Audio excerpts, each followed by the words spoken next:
Hello, today I'm in BMW X2. In this video I'll show you where is the interior fuse box in your car. In the beginning let me place the camera right here, so you can see everything. Okay, once the camera is seated, let's open this glove box. Now you'll be able to see a plastic cover at the end of this glove box. Simply you'll have to take this cover out,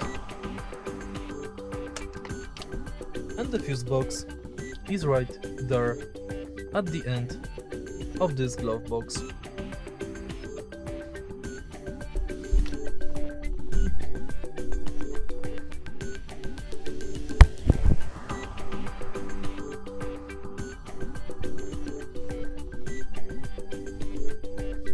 If you find this video helpful, please leave a like, comment and subscribe.